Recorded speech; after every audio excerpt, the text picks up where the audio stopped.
Good evening. Welcome to Live United. Living United, sharing, caring, giving, and advocating and volunteering, where we hear about opportunities here in the Monadnock region where people are making a difference in the lives of our citizens.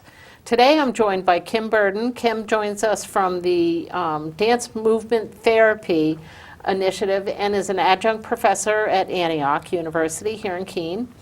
And she is joining Lori Meisner. Lori's with Southwestern Community Service and the New Hope, New Horizons program there. And Lori, we're going to start with you because New Hope, New Horizons, you haven't been on the show in a long time. Right. So maybe you can update us on what's going on over at New Hope, New Horizons, the things that you're working on. And then we'll lead into how this partnership developed around this really neat initiative. All right. Well, New Hope, New Horizons, for people who may not know, is a program that serves adults who have developmental disabilities and intellectual challenges. We've been in this community for close to 40 years now. Our primary focus is on helping people get jobs in the community, supporting them on their jobs, building their confidence. We also provide community recreational and educational activities and support to people who live in their own apartments so that they can remain independent. Things like budgeting and shopping and, assistance with activities they may need. And, I was just, I was sharing on a previous show that I've just finished looking at all the work that's gone on over the course of 2015 with all of our program partners, and had a chance to review your work and see that you've reached quite a few people with this kind of initiative and really helping them either be in the workforce or to stay in their homes, but really supporting them. And it's exciting to see that you provided a tremendous amount of service in the last year. Well, we do our best, and it's really important that we connect with our community here. We would be nowhere if we weren't partnered with different businesses, with academic settings in the community, with other nonprofit agencies. It's so important to build a network that helps us provide the services to the people that we support. So one of the things that you mentioned was building confidence, the recreational aspect of things. What makes that so important to being part of the workforce or being able to stay in your home?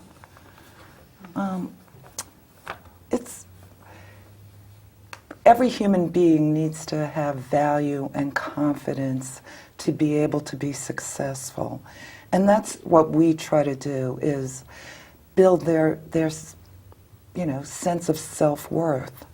And how do we go about doing that? It's by the connections we have, the friends we make, the relationships we build, the work we do. Those are all things that build value into our lives.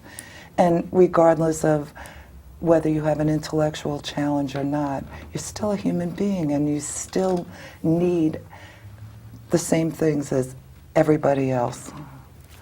Belonging, being loved, giving love, sharing. It's more than just a roof over your head and, 3 meals a day.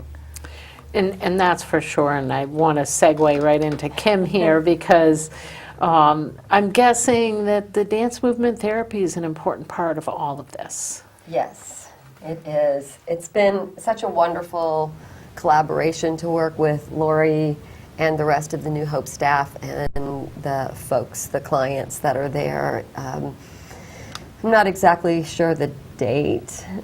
I'm going to say it was probably in the 90s. Late 90s, probably. The way I got connected was through a couple of clients that I worked with doing private movement work, and that connected me to New Hope because they spent part of their day there. I started doing individual sessions at New Hope because it was much easier for them to kind of transition, and then one thing led to another.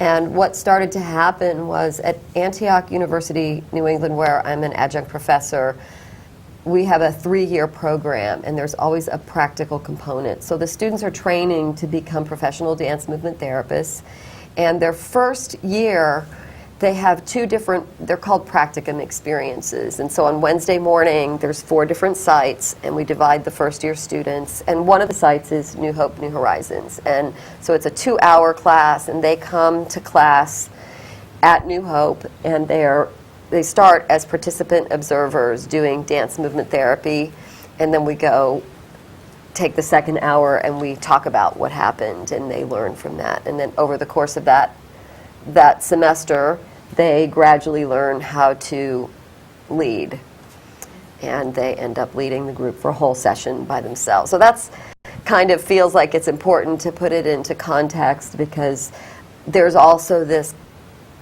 community building that happens between the New Hope clients, the New Hope staff, me, and the dance movement therapy first-year students. So that sort of built, I don't know if you want to add anything to that part of it. No, I think I think you kind of summed that up pretty well. But it's also important to mention that then what started to happen was there's third-year students, and the third-year students are doing their full-time dance movement therapy internships. And so I come in and supervise them to work, and they are there actually more hours than I'm there. So usually 20 hours a week. They're usually there 20 hours a week. And that's just a really great thing for a program. As you know, most nonprofit organizations these days are challenged as far as, staffing, and so to have, someone who basically has a master's degree, or just almost has a master's degree, coming in and working directly with our consumers is just a boon. I mean, sometimes they do one-on-one sessions, they'll do small groups, they'll run larger groups. It's really wonderful. It's a learning opportunity for not only the students, but for my staff to work alongside, people who have these different experiences and perspectives on things. So it's a great mutual learning opportunity. It sounds like it is, and what a wonderful opportunity for your clients, but for the students to really develop those skills that are essential to them moving into the workforce. And so it's very exciting to hear there can be that kind of partnership where people can grow together. So you walk us through what your students might be doing, and Lori, talk about what your clients are experiencing.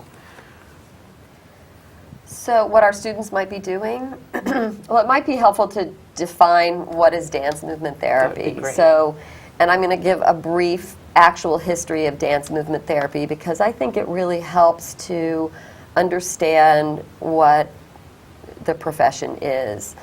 Dance movement therapy started in late 30s, early 40s, 1930s and 40s, and there was sort of a movement for artists of all kinds, dancers, theater people, visual artists, musicians, to go into different kinds of institutions. Sometimes they were schools or guardians' homes or psychiatric hospitals often, and this was before there were a lot of sophisticated medications for people. And so speaking to the dance movement therapists, they would go into these institutions and do movement groups.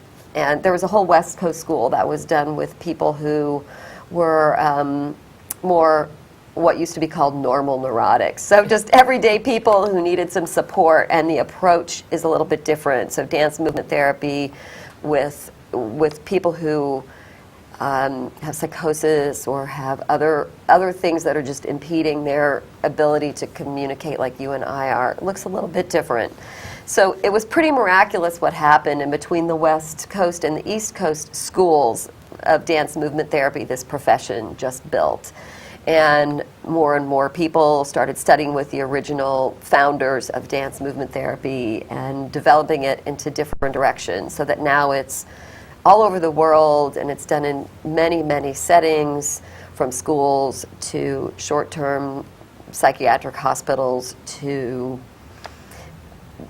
private practice. There's all kinds of ways that dance movement therapy can look, and it's really defined as the psychotherapeutic use of movement to support an individual to have a balance with their mind, body, emotions, and spirit.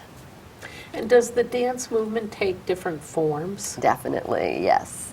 So, for example, at New Hope, what we do, there's two different kinds of groups. It might be helpful for me to just talk about those kinds of groups that we've evolved over time. So we have the Wednesday morning group that's more of a kind of pure dance movement therapy group, and that's the one that the students come and learn to become dance movement therapists. And in that group, we use music. It's a very large group. Most dance movement therapy groups aren't this large, but we want to include as many people as want to come. And so we come in with music, and we do a check-in and a warm-up, and we build the session on the client's movements. So, for example, we'll have them say their name and do a movement, and then everybody mirrors the movement back to them. And then we go around the room, and each person gets a chance to go. And certain themes will emerge, and then people will get to all dance together, and sometimes they'll do, so we have a thing called solo circle. So there are certain traditions that work with dance movement therapy with the folks at New Hope New Horizons. That's one way it can look.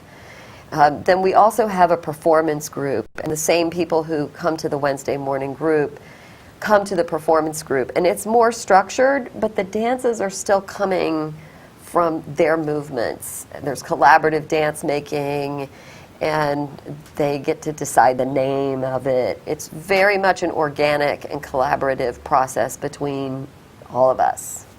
So I could go on and on about dance movement therapy, but that's a little snippet of how it looks at New Hope. So for you, Lori, what does it look like for you when you're watching your clients? Well, I think the first thing I see is a lot of joy. I mean, a lot of the people that we serve have communication issues. And so this movement is a way for them to communicate and express what is going on in their body, their mind, their spirit. And I think the more they do it, the more it opens them up to new things, new ways of being in this world. It's really a thing of beauty to watch. It really is. That's so great to hear. And the really nice thing is I'm sitting here with this flyer in my hand for a good reason, because the public can come watch this as well. Right. I mean, actually, Kim and I talk a lot about how we'd love to see this program evolve in this community, where more people felt they could just come and join, you know, regardless of age, ability, disability, you know, capacity to dance. I mean, many of my staff people were very intimidated at first about participating. But now we're all just together in this group, and we're all, you know, learning to communicate and use our bodies in different ways. It's a wonderful experience. It is. So if somebody wanted to, could they join? Could they become part of it somehow? Well, I'd love to have them. I'd love to have more members of the Keene community come in and join us. So how would they contact you if they were interested in doing that, Lori? Probably the best way would be to just give me a phone call. My number is 603-719-4266, and that would be great. Just give me a phone call, and if I'm not there, I'll get right back to you, and we can talk about times that we're having, you know, the groups. Now, have you had any opportunity to bring together people from the public together with your group, maybe kids or seniors? We just had our show last week was senior citizens, and it seems like it could be a great opportunity to maybe bring different groups and, as you mentioned, different abilities together. Well, the last 2 2 years when yeah. we've had more in third-year students working in the program, They worked with not only New Hope, but with SCS's Head Start program. For the kids. And so the performance was the two groups kind of on stage at the same time. It was really pretty wonderful. So you have an upcoming performance. Tell us a little bit about that, the date and where that'll be held. And maybe you can start, Lori, and then what the audience kind of should expect, Kim. Okay. Well, we have a performance. It'll be on April 22nd. That's a Friday at 9:30, and the performance is held right here at Heberton Hall. That's right next to the Keene Public Library. It's a great show. The name of this year's show is Animal Crackers.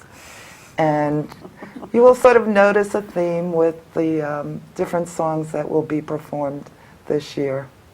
And is that how your group came up with the name? Well, yes, we did several groups, and people we wrote down hundreds of names on our board, and then kind of whittled them down by general consensus, and finally came up with Animal Crackers. Is there a cost, Lori, for folks to attend this, or is it a donation? Or? It could be a donation, and we provide some light refreshments after, and people actually get to participate a little bit at the end of the show. We have, after solo circle, we have the whole audience come and join us in some dancing. So let's talk about what to expect, because before the show started, I was looking at a list of the music, and there is a wide range of for the music lover out there, the dancers out there, of songs and I'm guessing styles of dance attached to it. Yes. So tell us what to expect on April 22nd. You mean what are the pieces about? Yeah, or just because there's such a wide range of things. Well, we've been doing this for a few years, and because it's a collaborative effort, what we do is as soon as this performance is over, we'll take a couple of weeks off, and then we start right away working on the next time. We talk about, do we want to make it about colors? Do we want to make it about animals? Do we want to make it about peace? Do we want to make it about, we try to come up with a unifying theme usually, and usually that just indicates the music, but we try to get a variety of styles. So this year, there's always like a processional where people come in. So we have MUW, which is an old song that was sung by a variety of different people, including the Weavers, and it's a South African song. And then The Lion Sleeps Tonight, which is, they are often done together by Lady Smith Black Mambazo. So that's the processional, I keep saying professional, processional. And what's next? Under the Sea is from The Little Mermaid? Yeah, I think so. Yeah, that one was, somebody else came up with that song, but that's really fun. There's a lot of props. One of the staff, actually all of the staff are amazing at coming up with props, and in particular Stephanie Beauregard, who's Silver. an incredible... Silver, is that her last name now? Yeah, she got married. Stephanie Silver. That's got a nice ring to it. She's an amazing artist and just comes up with these incredible costumes and sets and props that they just create. And the wonderful thing is, she makes things come out looking great, but all the consumers get to participate in making these props alongside, to whatever degree they can. It may be, painting a fish, or it may be gluing, some streamers onto something. But it's always colorful, and it's always beautiful, and the folks just feel like stars when they're on the stage. do. It's just, and they are. Yeah. They don't just feel like it, they are stars. Yeah. So, and then and that's a really fun song, Under the Sea. And that was also, this year something really great happened. I know I'm departing, but Stephanie and another one of the staff, June Blake, is that her last name? Yes. Did I get that right? Kind of took on the role of being almost assistant choreographers, dance captains, and so there's a lot more rehearsing, and they had a much bigger part in making the dances happen and taking on the role of assistant choreographer. So it feels much more, feels very, very grounded this year, and they rehearse every day. So I just wanted to say that. So there are a couple, there's one sort of more serious-ish song, Spirit Bird, which is by Xavier Rudd, and it's got a very Aboriginal kind of feel to it. And Let's Do It, Let's Fall in Love, Cole Porter song. Yeah, I think great that's song. probably everyone's favorite to do. And that's just a lot of fun. And Hound Dog, everyone loves that too. We have a lot of air guitar happening in that. And then just a really silly one, Do the Dinosaur, which is an old song from the 80s. Yeah, And it's got a little disco-y type it's a beat little to it. disco-y silliness. And then we always end with an ASL-based piece that's more of a thoughtful, slower piece of music. And this year it's going to be Happy Trails. I see that, but you also have Who Let the Dogs Who Out. Let the in- Dogs Out is the solo circle song. There isn't actually choreography to that one. So, but I want to talk about Happy Trails because this year we're going to have a slideshow that has some images of a couple of the folks who do the therapeutic writing program. Nice. And so we put together a slideshow, and we'll be viewing that during parts of Happy Trails. And then, yes, Who Let the Dogs Out? Everyone has a great time doing the solo circle part, so everybody gets a chance. Everybody who's dancing through the whole show gets a chance to come up and strut their stuff on their own. And then we pull audience members in, and we dance for as long as they'll let us. Right. That's great, and I think you said there's about 40 people. There are about 40 participating dancers in this this. year, so Wow. it's going to be great. Now, has it always been that big a program, or is this year unusual? Well, it seems to grow. It does seem to grow, yes. You know, as more people hear about it or maybe come to a performance, they'll like, oh, so could we be part of this? So there's members of, you know, the other people from the Keene community who do come in and participate in these classes. And or just groups. for this program? Right. Yes. That's great. Yeah, it's really, it's wonderful. I think it makes such a big difference for our folks. They're so proud, they're so excited. I mean, a couple of them are jumping up and down constantly Yes. just in anticipation of, you know, a week from Friday or when. So it's So it is wonderful. coming up soon. It's on April 22nd. April And again, it's at 22nd. 9:30 in the morning here at Heberton Hall. Correct. Right in Keene, next to the library, so it's the annex next to that. Anything else you want people to know about the program or this upcoming event or their ability to be involved? I just encourage people Yeah. to get in touch with me, and we can talk more about how you can become part of this really great experience. And, you know, I just have to really say thank you to Kim for being so invested in working, you know, with the New Hope community and the opportunities that this partnership with Antioch has given us all. It's really quite wonderful. It is. And I just hope it continues for many, many more years. Me too. It's Yeah, been a long great. time. It And has been. And I just want to throw one thing in because the ASL former student and intern and friend of mine, Karen Leinefelter, who actually is still around. She works at Monadnock Family Services, always helps as long as she's here. And maybe if she moves away somewhere someday, she'll keep helping us We'll have with to the video. ASL. She is really generous about helping with that. So I just wanted to throw that in there. No, and it's wonderful to hear that because we talk about people leaving the region, you know, they get training at the universities, at the schools, and they oftentimes move on. It's always nice to hear that someone, you know, through their experience has remained involved, has stayed in the community, decided to really be a part of a good effort like this. Yeah. And it sounds like you want to really expand this to, you know, the general public just becoming a part of this. And Well, I think Kim sort of has always had a vision and a Yes. dream for a more inclusive. I've always had a dream of having a mixed abilities dance company that had a greater chance, more of a chance to meet more frequently. What we do is incredible, what we're able to achieve in the short number of rehearsal times that we have. So when I was an artistic director of a dance company in Bloomington, Indiana many years ago, and